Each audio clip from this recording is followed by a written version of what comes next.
mu buryo butunguranye mu ijoro ryo kuri uyu wa kabiri ku itariki ya 18 y'ukwezi kwa gatatu umwaka wa 2025 hasohotse itangazo ryemeranijweho n'ibihugu bitatu ryashyizwe hanze na Minisiteri y'Ububanyi n'Amahanga y'Ubwami bwa Qatar.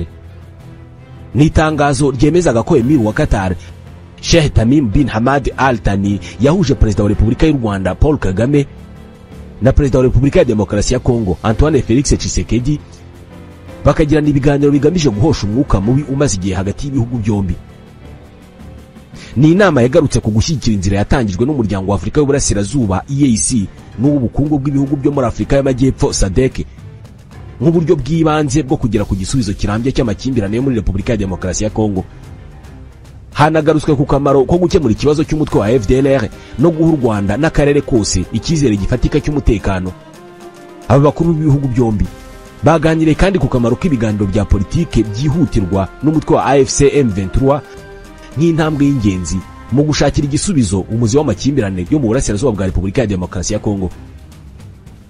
Perezida wa Repubulika Paul Kagame yagaragaje icyizere cye ko iyi impande zose zikoreye hamwe ibintu ngo bishobora kugana mu cyerekezo cyiza kandi vuba. Yashimiye Emir wa Qatar Sheikh Tamim bin Hamad Al Thani ku nkunga ye mu biganiro byubaka no mu gushaka ibisubizo bifatika bigamije amahoro arambye muri Repubulika ya Demokarasi ya Kongo no mu karere kose muri rusange. Ibi bibaye mu gihe Perezida Felix Tshisekedi yari yaravuze ko atazahura na Perezida Paul Kagame. Umuvugizi wa Perezida Tshisekedi Madame Tina Salama yavuze ko muri ibyo biganiro hanemeranijwe ko hagiye kubaho agahenge mu mirwano irimo kuba mu burasirazuba bwa Kongo. Nyuma y'ibi biganiro hagiye gukurikiraho iki? Ubushyamirane hagati y'ibihugu byombi bugiye kurangira. Bivuze iki ku ntambara mu burasirazuba bwa Kongo? Reka tubivugeho. Inama yabaye kuri uyu wa kabiri ku itariki ya 18 y'ukwa gatatu igahuza Perezida wa Repubulika Paul Kagame na Perezida Felix Tshisekedi wa Repubulika ya Demokarasi ya Kongo ndetse na Emir wa Qatar.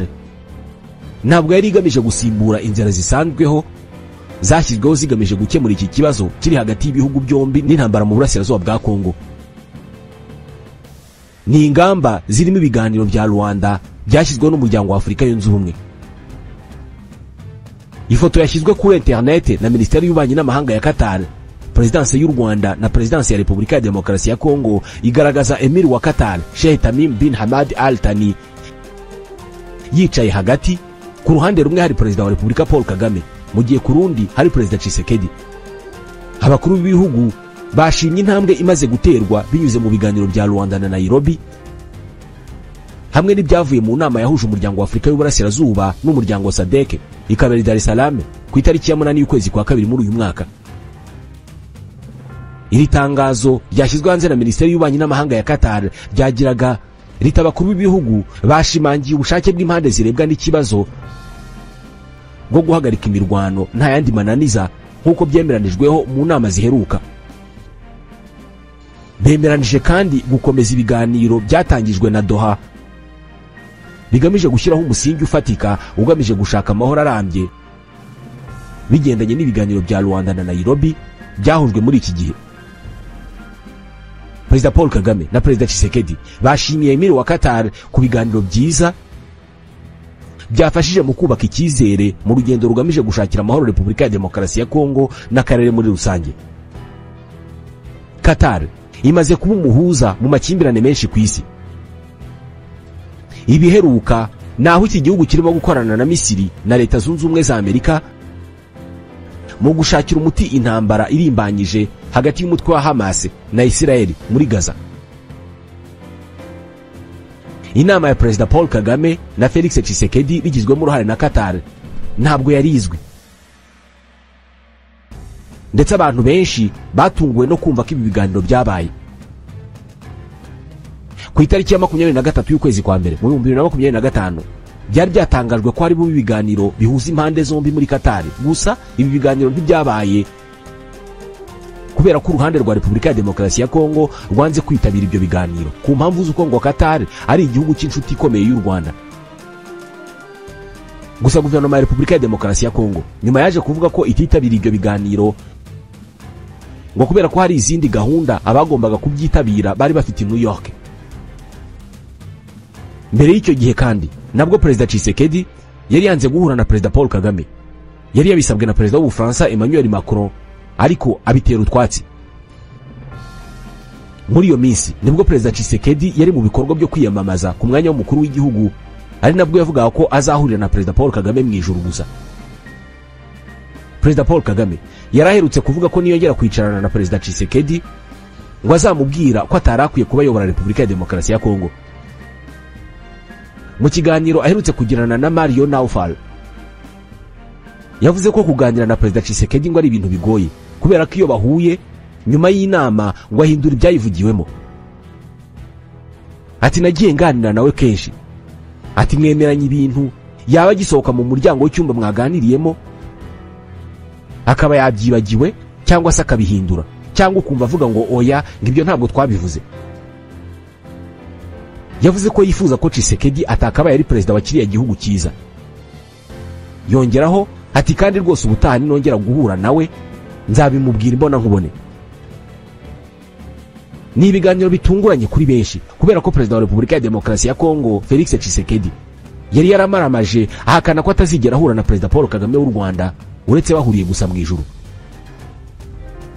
Imwe mu myanzuro yafatiwe muri ibyo biganiro irimo ko abakuru b'ibihugu bya Kongo n'u Rwanda basubukura ibiganiro bya Nairobi na Rwanda byari byaratangiye, ariko bikaza guhagarara kubera ko leta ya Kongo yanze gushyigikira imyanzuro yari kubiye muri ibyo biganiro, aho yasabwaga kwemera ko n'umutwe wa M23 ushyirwa mu biganiro.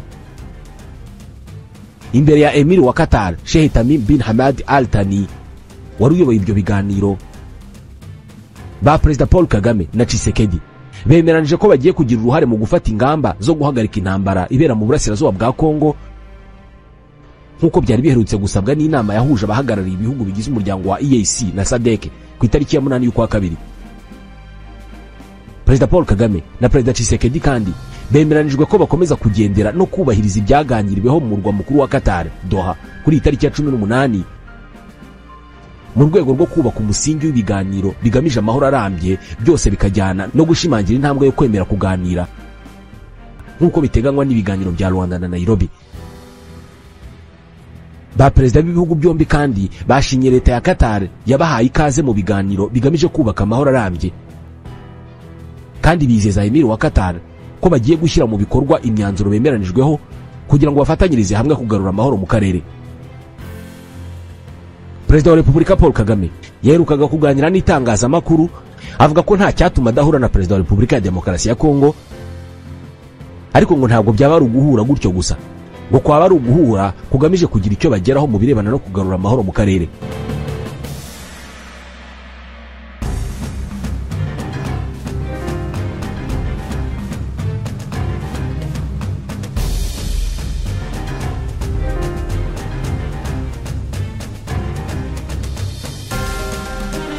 Ibyo guhura kwa perezida Paul Kagame na perezida Tshisekedi bibaye nyuma y'aho ibiganiro by'amahoro byagombaga guhuza leta ya Kongo n'umutwe wa M23 i Rwanda muri Angola bitabaye, byagombaga kuba kuri uyu wa kabiri.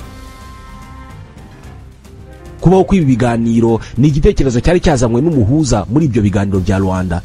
Ni igitekerezo cyavuye ku ruzinduko rw'igihe gito perezida Tshisekedi yagiriye i Rwanda ku itariki ya 11 y'ukwezi kwa gatatu. Akiva i Rwanda byahise bivugwa ko hagiye kubaho ibiganiro bizahuza M23 na leta ya Kongo.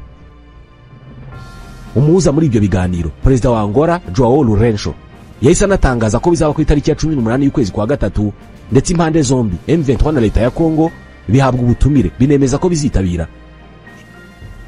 Ibyo biganiro byarihutishijwe cyane kugera ubwo kuri uyu wa mbere ku mugoroba ku itariki ya 17 y'ukwa gatatu umutwe wa M23 wasohoye itangazo uvuga ko kubera ibihano byafashwe n'umuryango w'ubumwe bw'Uburayi bifatirwa abayobozi ba M23 ngo umutwe utakitabira ibyo biganiro, kubera ko ngibyo gufatira abayobozi bawo ibihano ngo ni ukubangamira inzira yo gukemura ibibazo mu buryo bw'ibiganiro muri Repubulika ya Demokarasi ya Kongo. Mu gihe isi yose yibazaga ikigiye gukurikiraho nyuma yo gupfa kw'ibyo biganiro, nibwo inkuru y'ibiganiro byahuje perezida Paul Kagame na Antoine Felix Tshisekedi Chilombo yamenyekanye ku munsi neza wagombaga kuberaho ibiganiro bya Rwanda. Qatar ntabwo ari ubwa mbere igerageje kongera kubanisha ibihugu byombi, u Rwanda na Repubulika ya Demokarasi ya Kongo. Ibihugu byamaze gucana umubano, kuva umubano w'u Rwanda na Repubulika ya Demokarasi ya Kongo wazamo ikibazo, Qatar ni kimwe mu bihugu byakomeje kugaragaza ubushake bwo gukora igishoboka cyose kugira ngo uruntu ruri hagati y'ibihugu byombi ruveho.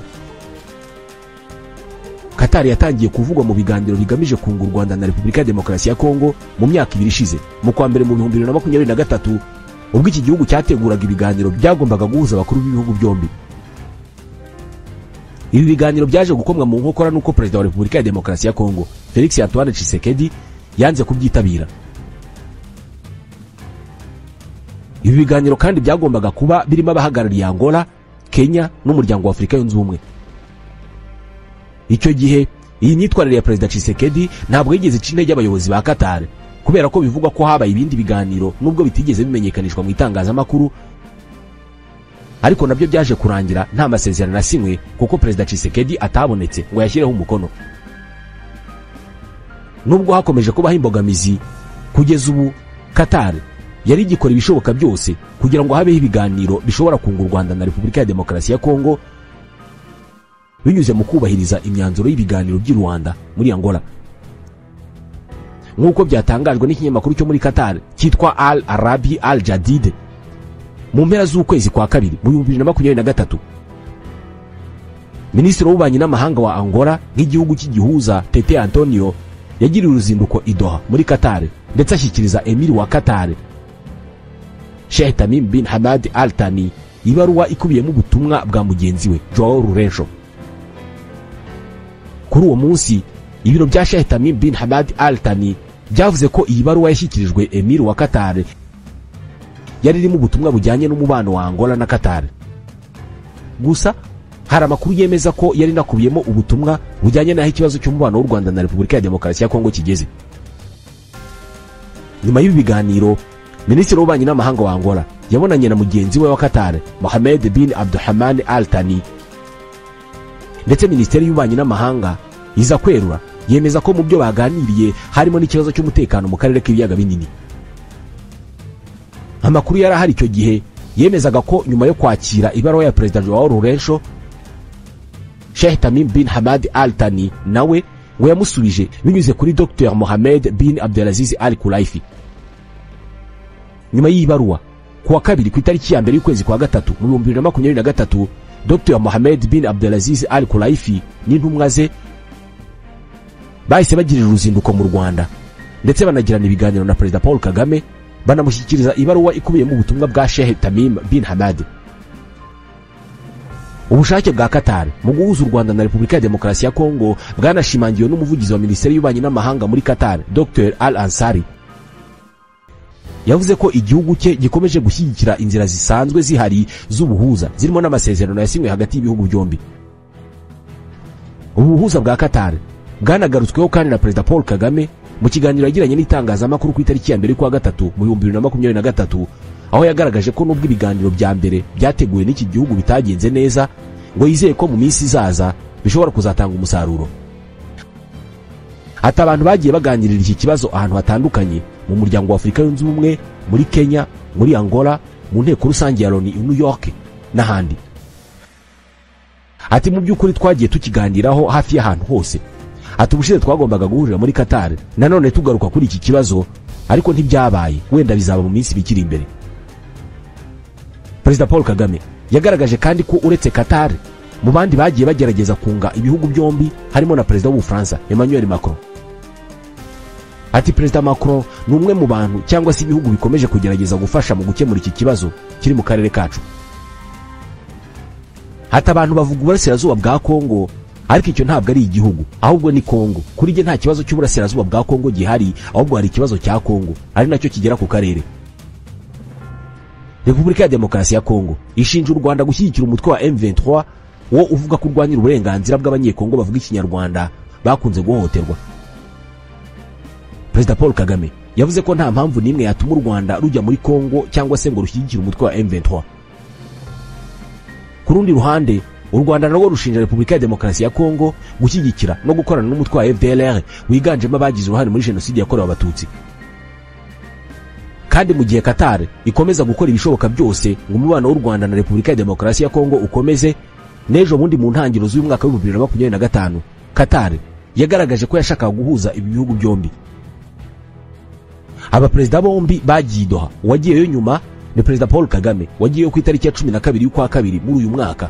Mu ruzinduko rwanaranzwe n'ibindi bikorwa byarimo ko guverinoma ya Qatar n'iy'u Rwanda zemeje imbanziriza amasezerano yo gukuriranaho visa ku baturage b'ibihugu byombi bafite pasiporo zisanzwe. Iyi mbanziriza amasezerano yari ivuze ko ibihugu byombi byemeye ko bikwiye gukuraho visa, gusa impande zombi nizimara kuyemeranyaho no kureba niba nta byahindurwa cyangwa se ngo binozwe, hazasinywa amasezerano ya nyuma.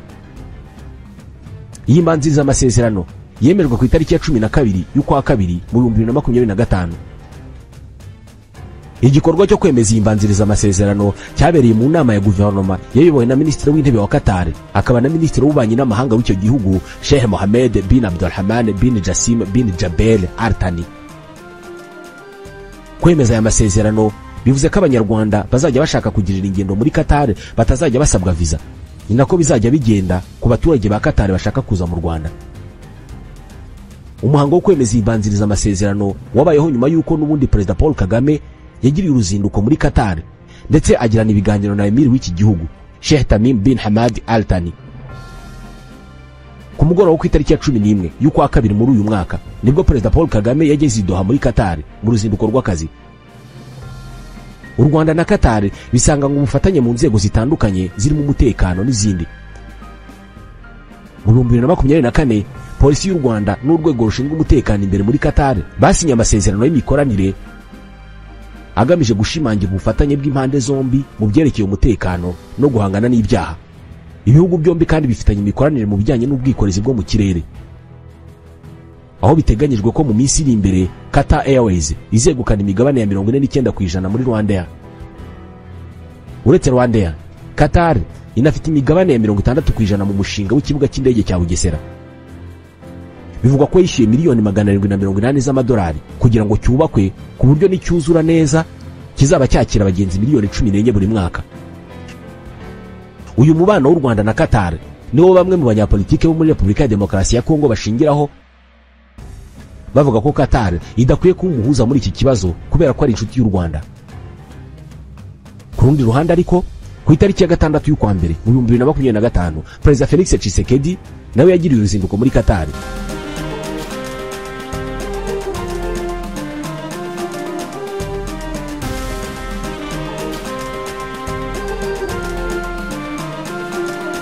Nk'uko byatangajwe n'ibinyamakuru byo muri Kongo birimo Actualité, Perezida Tshisekedi yagiranye ikiganiro cyihariye na Emir wa Qatar Sheikh Tamim bin Hamad Al Thani. Muri urwo ruzinduko Tshisekedi yari kumwe na ambasaderi wa Kongo muri Qatar Rusamba Kabeya. Icyo gihe ibiro by'umukuru w'igihugu muri Repubulika ya Demokarasi ya Kongo byavuze ko uruzinduko rugamije kurushaho kunoza umubano hagati ya Kongo na Qatar, cyane cyane mu rwego rwo kwagura ubufatanye mu by'ubukungu. Perezida Tshisekedi yagiye muri Qatar mu gihe igihugu cye cyane cyane uburasirazuba bwacyo bari mu bibazo bikomeye cyane by'umutekano muke. Qatar rero irasa naho nayo ubwayo izanye indi paje nshya yo guhangwa amaso mu mubano mubi uri hagati ya Repubulika ya Demokarasi ya Kongo n'u Rwanda. Mu gihe ibihugu by'Abanyaburayi kuri nyishuro bitandukanye nuko byahoze mu myaka ya kera byananiwe gutanga inzira wenda yageza ku mahoro arambye mu burasirazuba bwa Kongo. Ndetse ibihugu byinshi byo mu Burayi birimo gufatira u Rwanda ibihano, mu gihe kandi ibiganiro bya Rwanda byatumijwe na Perezida Joao Lourenço byasubitswe. Ntawe uzi neza niba ibiganiro hari icyo bizatanga, gusa Qatar imenyereho guhuza impande zihanganye kandi bigatanga umusaruro.